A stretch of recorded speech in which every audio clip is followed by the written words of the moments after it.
Welcome to the video. Today I am going to start a new chapter, chapter 3, the plant kingdom. Again, following the same sequence, I am going to read line by line and then explaining each statement. Okay. In the previous chapter, we looked at broad classification of living organisms under the system proposed by Whitaker in 1969, wherein he suggested the five kingdom classification via Monera, Protista, Fungi, Animalia, and Plantae. Okay. Whitaker proposed five kingdom classification, that is Monera, Protista, Fungi, Animalia, and Plantae. In this chapter, we are going to deal in detail with the further classification of kingdom Plantae, popularly known as plant kingdom. Okay. We must stress here that our understanding of plant kingdom have changed over time. Fungi and members of Monera and Protista have cell walls and now been excluded from Plantae. That means though they have cell wall, but they are not in plant kingdom. Okay. Though earlier classification placed the same them in same kingdom. Okay. Earlier classification which we had, they placed the members of fungi, some members of fungi, Monera and Protista in kingdom Plantae, but this classification kept them in fungi, Monera, and Protista respectively. So, the cyanobacteria that are also referred as to be blue-green algae are not algae anymore. That means in earlier classification, the cyanobacteria or the blue-green algae were present in group algae. Okay, that means which belong to the kingdom Plantae, but now they are not in algae, they are in bacteria group. That is what they are named as cyanobacteria. Okay, in this chapter we will describe Plantae under algae, bryophytes, pteridophytes, gymnosperms, and angiosperms. That means we are going to study in detail of what algae, bryophytes, pteridophytes, gymnosperms, and angiosperms. Let us also look at classification within gymnosperms to understand some of the concerns that influence the classification system. The earlier system of classification used only gross morphological characters or gross superficial morphological characters such as habitat, color, number, and shape of leaf. Okay, gross morphological characters means the morphology itself means study of the external characters which we can see with the naked eye. Okay, like the stem shape, the stem height, the leaf shape, the leaf color. Okay, and the floral part, that means the flower, how, whether it is bisexual or monosexual, then how many petals it will be having, how many sepals it will be having. Okay, if it is an androecious flower, that means if it is a male flower, then how many androecians are present. Okay, these all are morphological characters.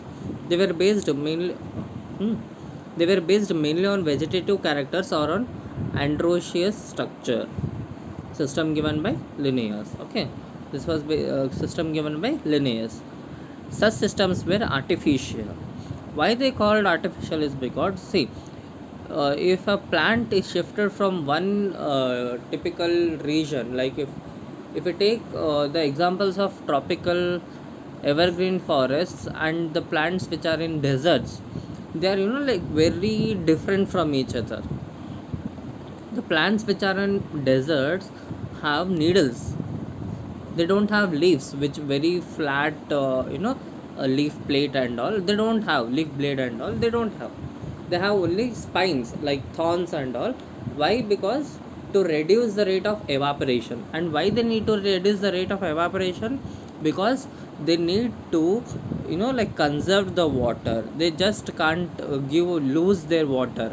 Why they need to conserve the water? Because they don't have that appropriate amount of water to grow. That means they have less water, right? Because it's desert, they don't have more water, so they need to conserve the water. So if the thorns are present and not the flat leaves, if flat leaves are there, that means it has more area. If it has more area, then it has more stomata, then more rate of transpiration, so it should not happen, right? They need to conserve the water, so they have thorns. And why did we explain this all?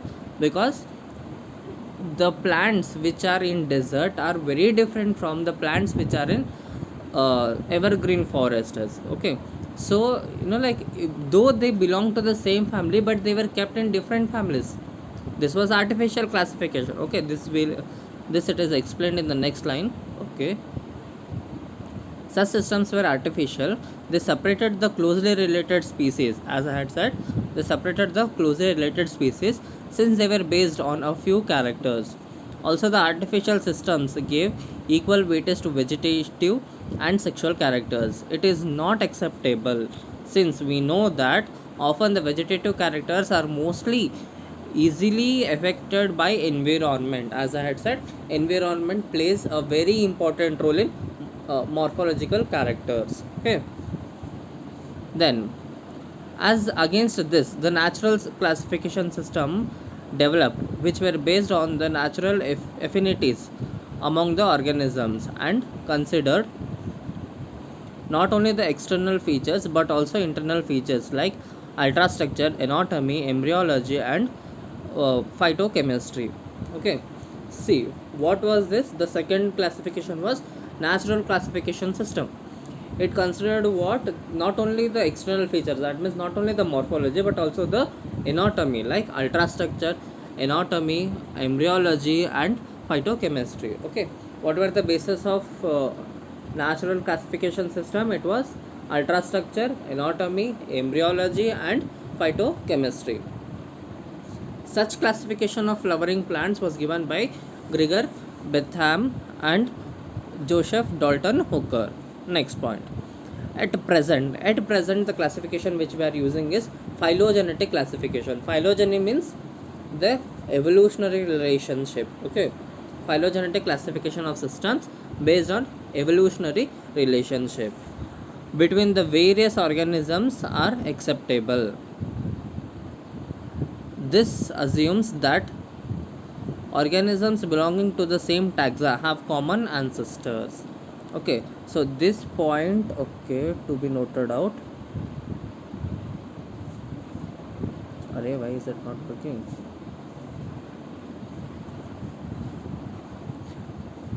Or that organisms belong to the same taxa have common ancestors. See, let us take an organism X and an organism Y. Okay, if they both have a common ancestor's name as Z, okay, that means they belong to the same taxa. Okay, coming to the next point.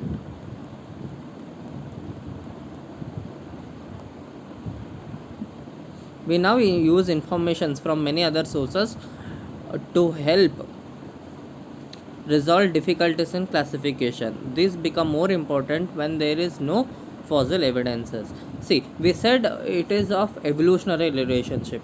How we'll come to know the what is the evolutionary relationship? Is because of the fossils. Okay, but if we don't have fossils, then we have various other resources for resolving the difficulty in classification. First is that numerical taxonomy, which is now easily carried out using computers, is based on all observable characteristics. Number of numbers and codes are assigned to all characters, and the data are then processed. In this way, each character is given equal importance, and at the same time, hundred of characters can be considered. Next, cytotaxonomy. This is based on cytological informations like chromosome number, structure, behavior, and chemotaxonomy that uses chemical constituents of plants to resolve confusions are also used by taxonomists these days. Okay, what are those? Cytotaxonomy and chemotaxonomy. Cytotaxonomy means it like it is based on number of chromosomes, structure, and behavior of a cell. Cytological information. Then chemotaxonomy is chemical constituent of a plant. Okay, chemical composition of a plant. These two are also used by taxonomists for classification. nowadays. Okay, then come to the first subtopic, that is algae. Algae are chlorophyll bearing, simple, thalloid, autotrophic, and largely aquatic organisms. Okay, so what do you mean by algae? Algae are chlorophyll bearing. This is the first and very important point.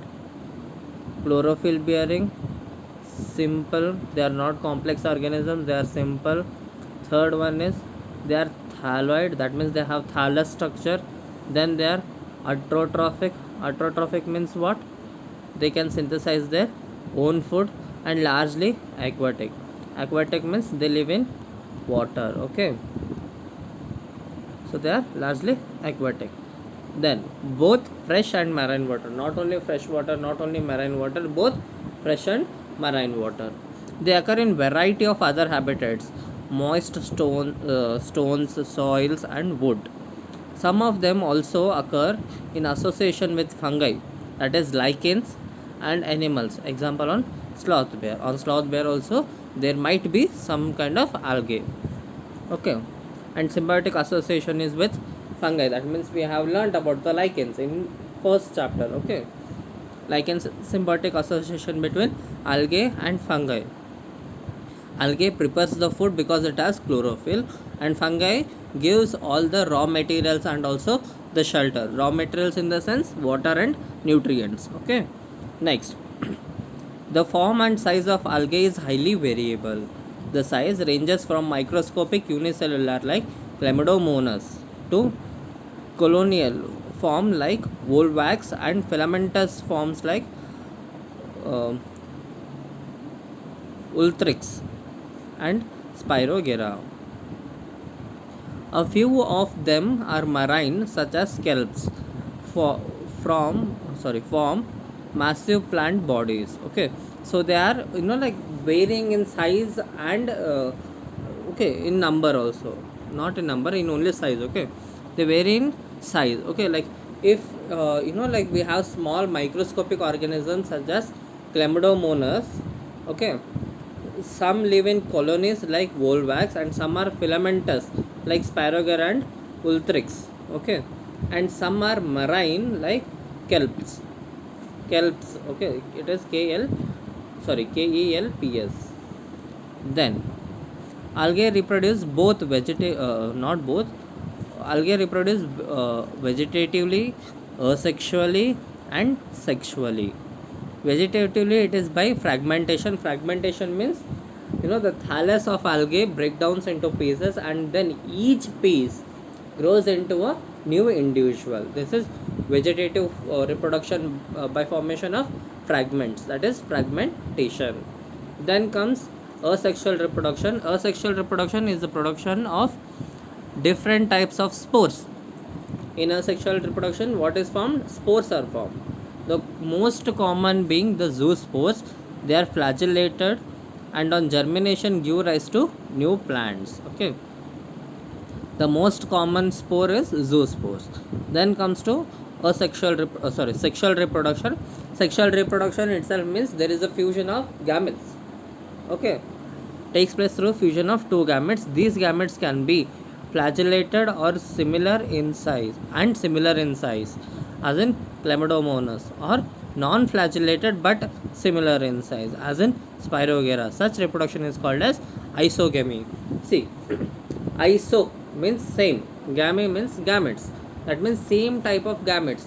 It is morphologically same type of gametes. Okay, they may be flagellated or non-flagellated. If they are flagellated, both are flagellated, or if they are non-flagellated, both are non-flagellated. That means they are isogamy. Isogamy means same, iso means same, and then gametes means gametes. So same type of gametes are present.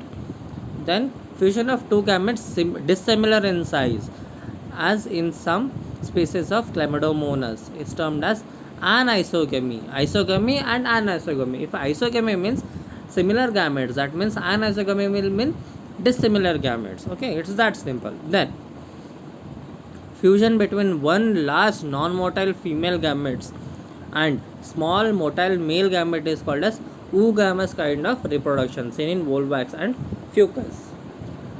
This oogamous kind of reproduction is also seen in human beings, as male gamete, that is sperm, is motile and is very small.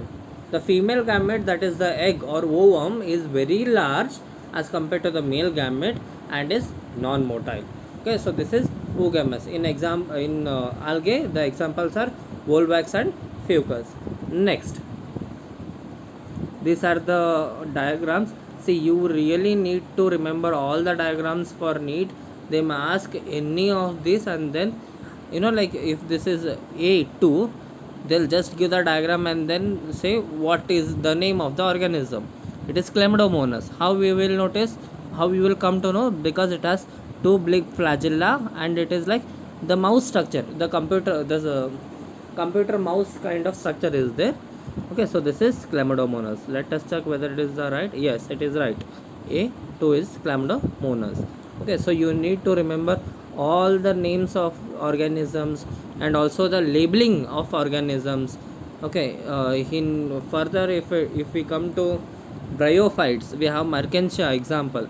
Okay, there you need to remember which is male and which is female. Now, uses of algae. Algae, see, this whole para I have marked, that means it is very important in theory point of view. Algae are useful to man in various ways. At least a half of total carbon dioxide fixation on earth is carried out by algae through photosynthesis. Okay, see, the half amount of carbon dioxide which we release is converted into oxygen through the process of photosynthesis by algae only.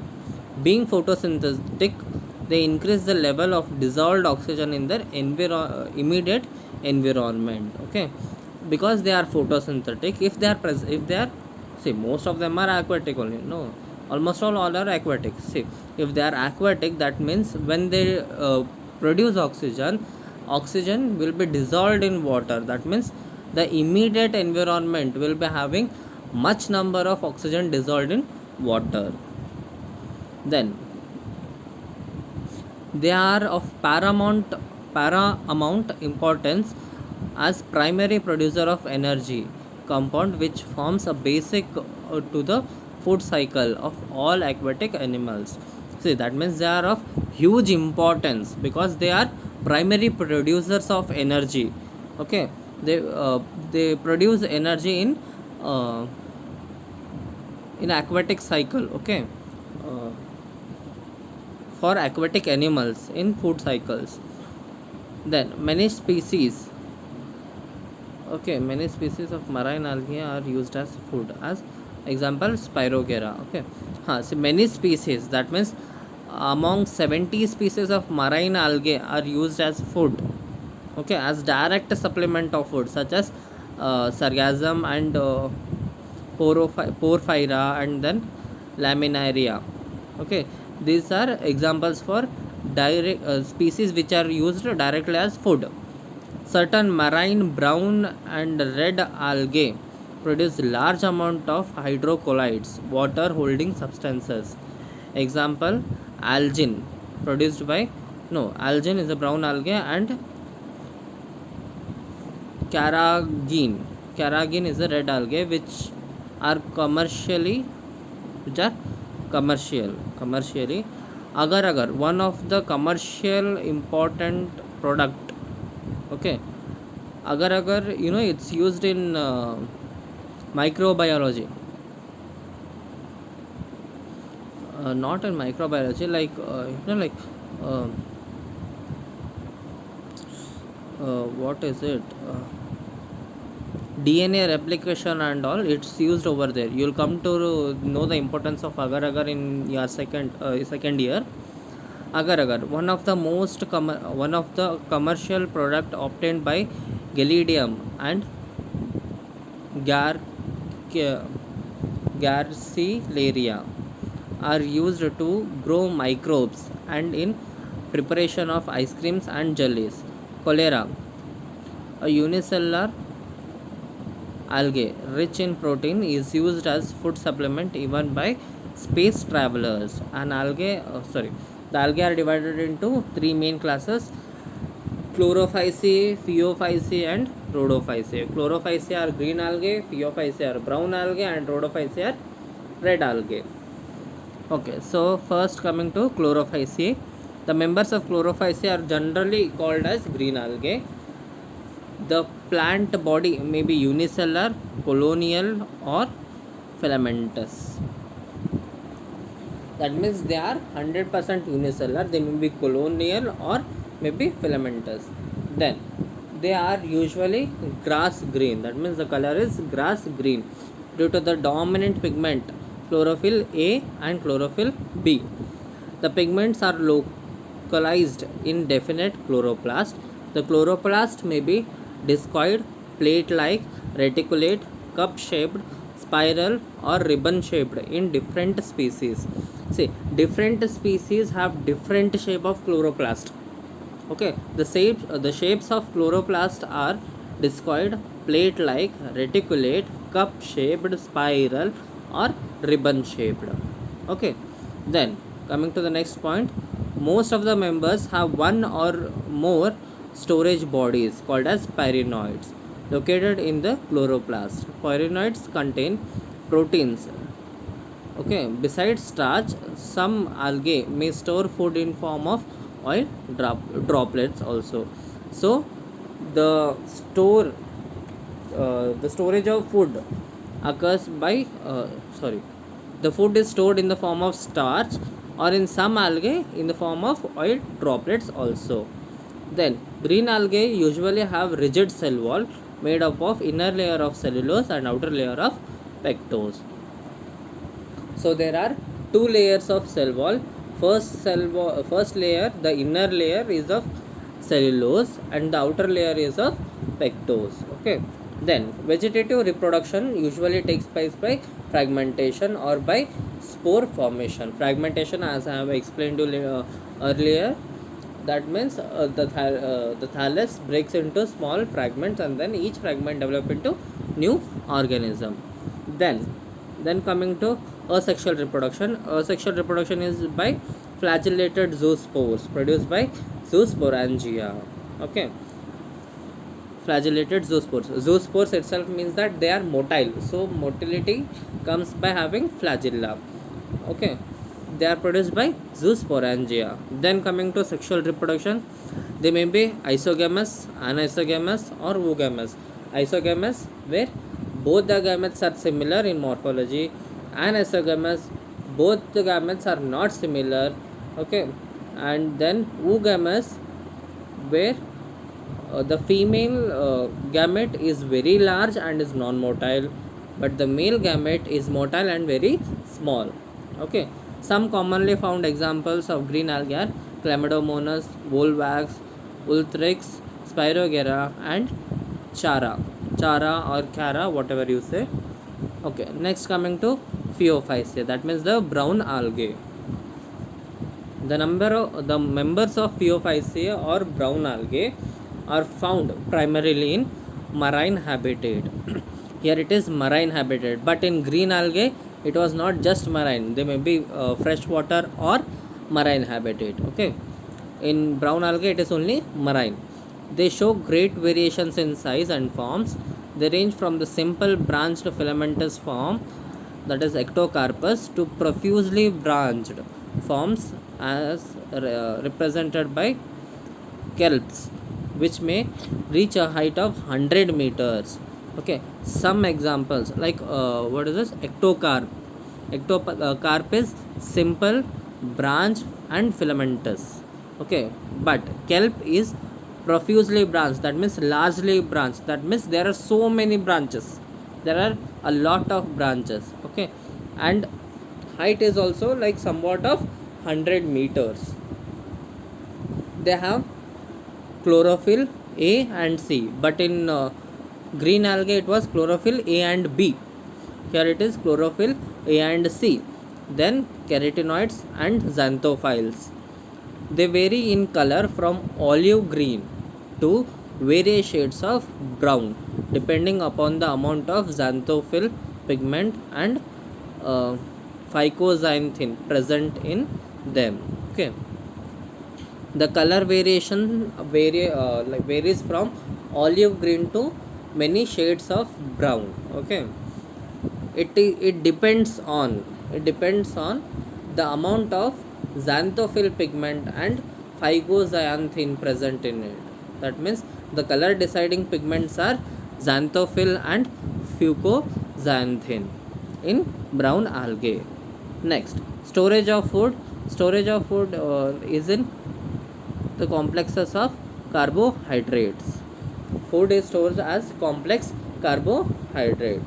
Okay, which may be in the form of laminaria or mannitol. Okay, then in carbohydrates also it may be in the form of laminaria or mannitol. The vegetative cell has cellulosic wall, usually covered with the on the outside by gelatinous coat of algin. Okay,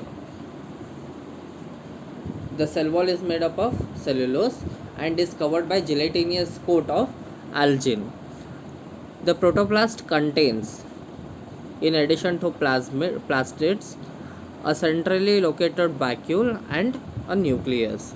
Okay, the protoplast has plastids and a centrally located vacuole and a nucleus. Okay, that means they are eukaryotic organisms. Of course, these all are eukaryotic organisms.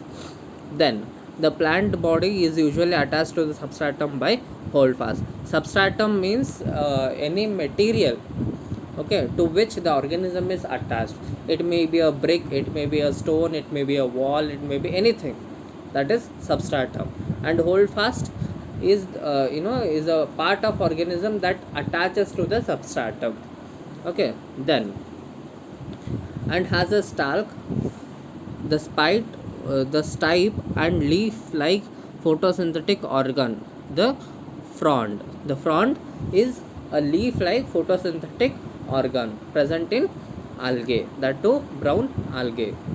Then, vegetative reproduction takes by fragmentation, as I have explained. Fragmentation means the process in which an organism divides itself into fragments and each fragment grow up into a new organisms. Then asexual reproduction by biflagellated zoospores, and those are pear shaped. Okay, here they have mentioned the shape of zoospores as pear shaped and have two unequal laterally attached flagella.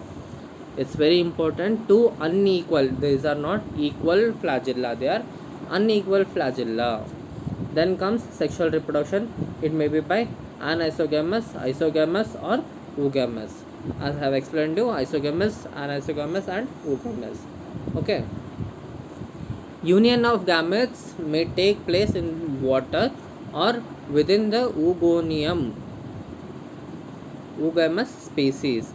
The gametes are pyriform, that means pear shaped, and bear two laterally attached flagella. The common forms are Ectocarpus, Dictyota, Laminaria, Sargassum, and Fucus. The common examples of brown algae. Okay, then coming to the red algae, that is Rhodophyceae. The members of Rhodophyceae are commonly called as red algae because the predominant pigment is the red pigment, which is called as R phycoerythrin in their body. Majority of the red algae are marine. Okay, these are marine, majority of them are marine. Okay, with greater concentration found in the warmer areas. See, if a part of the marine water body is warmer, that means there more number, the possibility of finding Rhodophyceae, that means the red algae, is more. Okay, they occur in both well lighted region close to the surface of water and also great depth in the oceans where relatively little light penetrates. Okay, that means they are present in the both the areas where at the top of the water level, where on the surface of the water where there is more light and Also, in the great depths of the ocean, that means in the deeper level of the oceans, where there is very, very, very less light. Okay. Then, the red thalli of the most of the red algae are multicellular. Some of them have complex body organization. The food stored as Floridian starch. Okay, the food stored is Floridian starch. Okay, in green algae it was starch, in brown algae it was carbohydrates. Here it is Floridian starch. Okay, which is very similar to amylopectin and glycogen in structure. Okay, Floridian starch structure is very similar to what? Amylopectin and glycogen. Okay, then red algae usually reproduce vegetatively by fragmentation. Okay, I have explained fragmentation earlier also. Now I am not going to explain it. They reproduce asexually by non-motile spores and sexually by non-motile gametes. Okay, see what is difference between sexual and asexual is this. See over here they have written it very carefully. Asexually by non-motile spores. Here in asexual reproduction it is spores, but and sexually by non-motile gametes. In sexual reproduction gametes are involved, but in asexual reproduction spores are involved. It's that clear in the statement. Okay, then sexual reproduction is oogamous type of reproduction and accompanied by the complex post fertilization development. The common members are Polysiphonia, Gelidium, Gargaleria and Porphyra. Okay, here see they have clearly given distinction between Chlorophyceae, Phaeophyceae and Rhodophyceae. Common names are Chlorophyceae common name is green algae, Phaeophyceae common name is brown algae, Rhodophyceae common name is red algae. Then the major pigments in Chlorophyceae are chlorophyll A and B, Phaeophyceae is chlorophyll A, C and fucoxanthin. In Rhodophyceae it is chlorophyll A and D. See over here they did not mention any chlorophyll, but here they have given chlorophyll A and D. That's what you need to read NCERT line to line. Okay, and full stop to full stop. Only then you will master chlorophyll A and D.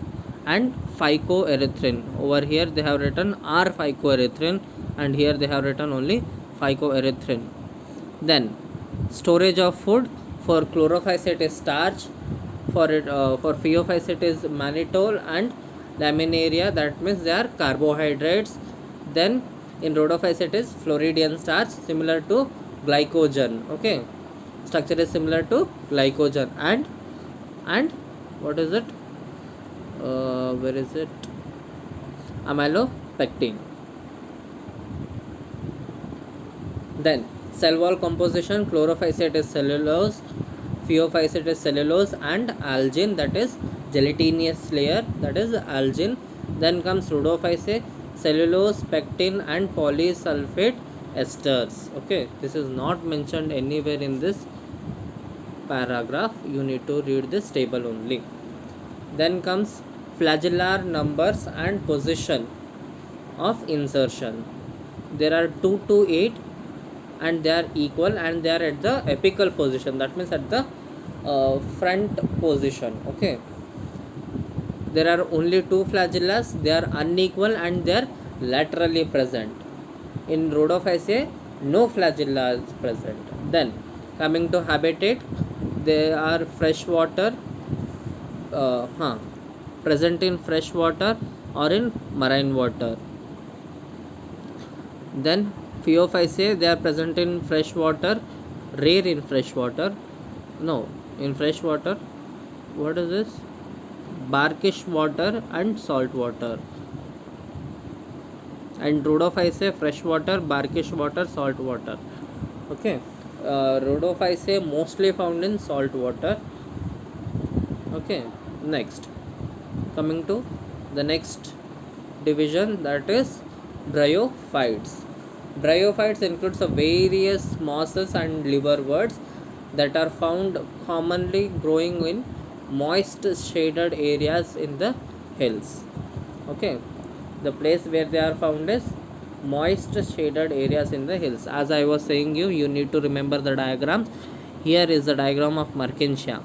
This is male Mertensia. No, this is female Mertensia. The figure A represents female Mertensia and figure B represents male Mertensia. Okay,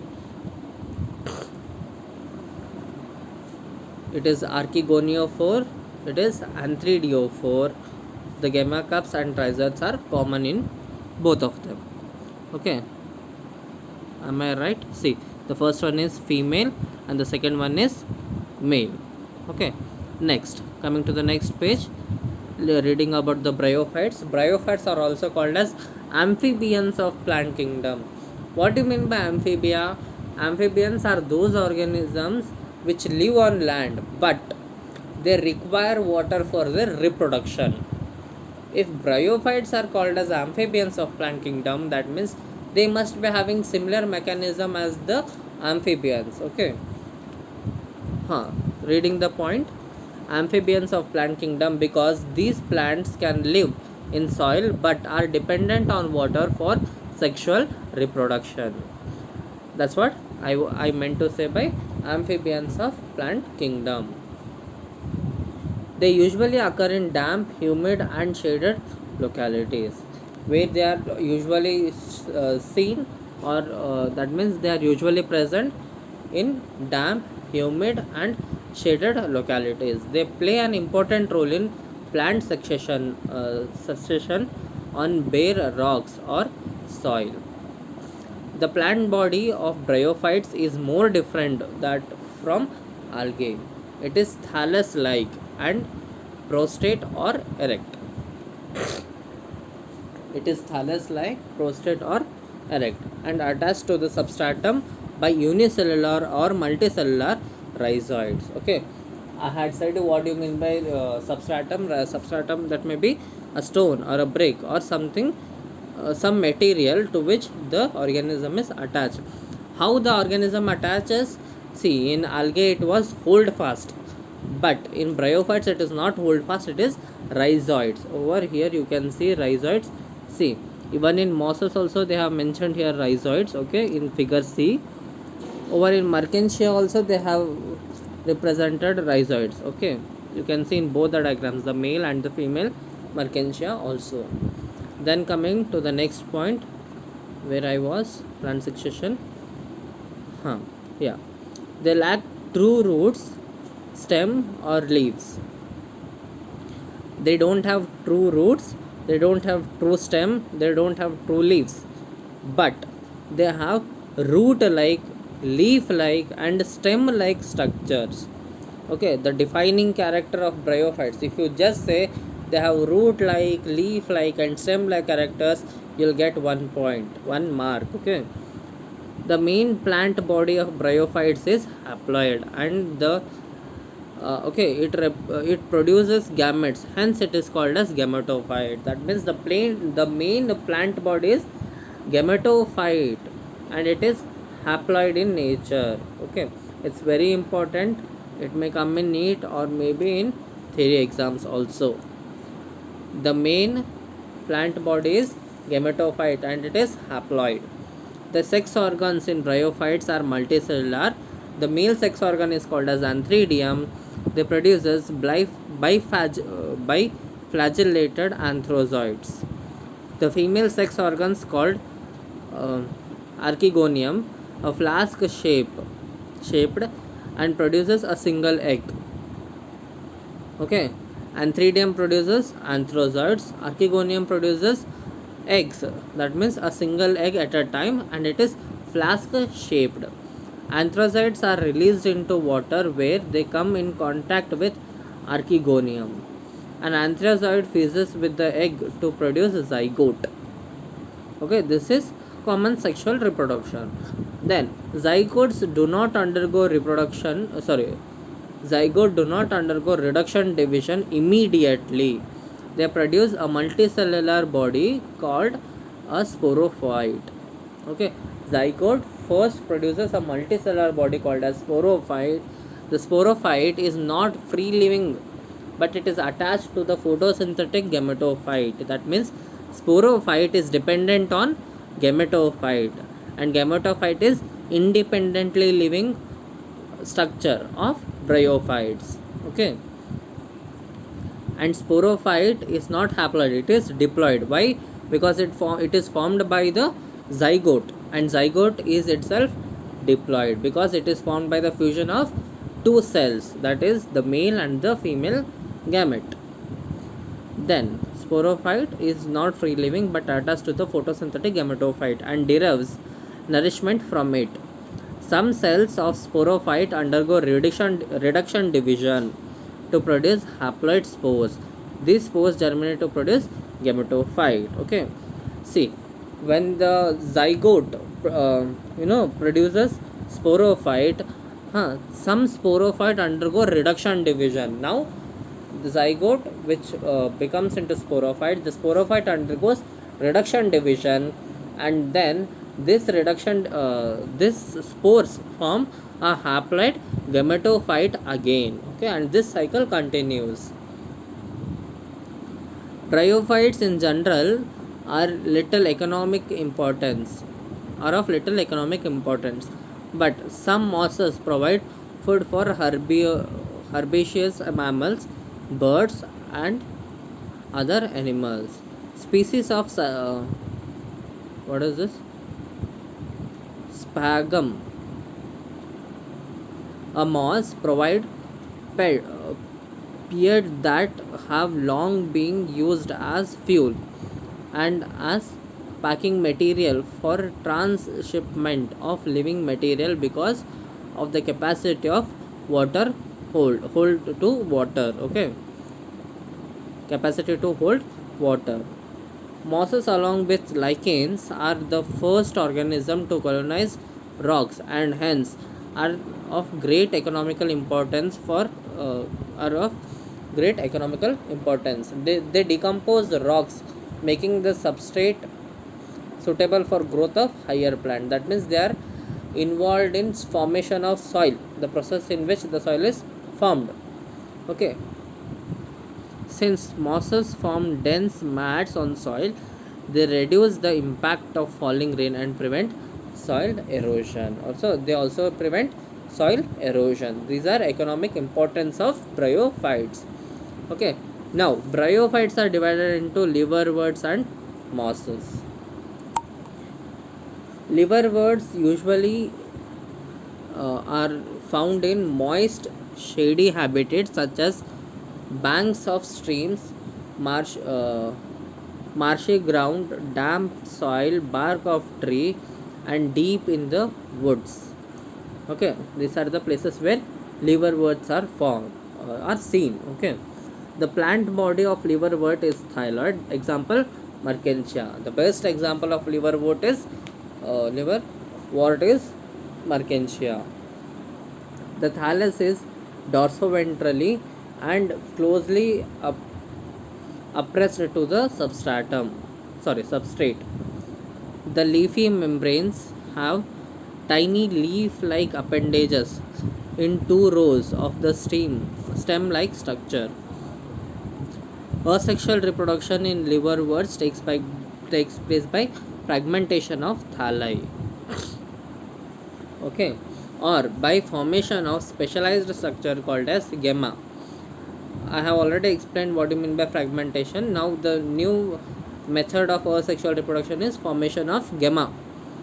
Okay, gemma or gemme. Okay, gemma is singular and gemme is plural. Gemme are green multicellular asexual buds which develop in small receptacles called gemma cups located on the thalli. The gemma becomes detached from the parental body and germinate to form a new individual. Okay, see over here you can see these gemma cups. These are asexual. These are the method in which what are this bryophytes reproduce in asexual reproduction. These are this detaches from the parental plant and then forms into a new individual. Okay, during sexual, okay, what is this? During sexual reproduction, male and female sex organs are produced either on the same or on different color. That means they may be homosexual or heterosexual also, monoecious or dioecious. The sporophyte is differentiated into foot, seta, and capsule. After meiosis, spores are produced within the capsule. These spores germinate to form free living gametophytes. Okay, so this is about liverworts. Then coming to mosses, the predominant stage of life cycle of mosses is gametophyte. Again, it is gametophyte. See, the most predominant stage in what is this? Bryophytes is gametophytes only. Okay, predominant stage of life cycle in mosses is gametophyte, which consists of two stages. Again, gametophyte has its own two stages. The first stage is protonema stage, which develops directly from a spore. It is creeping, green, branched, and frequently filamentous stage. Okay, the second stage is leafy stage, which develops from the secondary protonema. As a lateral bud, they consist of upright, slender axis bearing spirally arranged leaves. They have spirally arranged leaves, and they come out from secondary protonema. Okay, who comes out from secondary protonema? The leafy stage. That means the second stage of gametophyte. Okay, they consist upright, slender axe bearing spirally arranged leaves. They are attached to the soil through multicellular or and branched rhizoids. Okay, they are multicellular and they are branched rhizoids. This stage bears sex organs. Okay, by leafy stage only sexual reproduction occurs in mosses. Then vegetative reproduction occurs by fragmentation or by budding. Fragmentation, like it divides into fragments and then each fragment comes and grows into a new individual. Budding, the outward protrusion of the organism, and then it cuts off from the parental being and then grows into a new individual. Okay, in secondary protonema. In sexual reproduction, the sex organs antheridia and oogonia are produced at the apex of a leafy shoot. Okay, after fertilization, the zygote develops. Okay, here where they are produced at the apex of leafy shoot. The zygote develops into sporophyte consisting of a food, seta, and capsule. The sporophyte in mosses is more elaborate than in liverworts. Okay, the capsule contains spores. Spores are formed after meiosis. The mosses have elaborate mechanism of spore dispersal. Okay, uh, then the common examples are Funaria and Polytrichum and Sphagnum.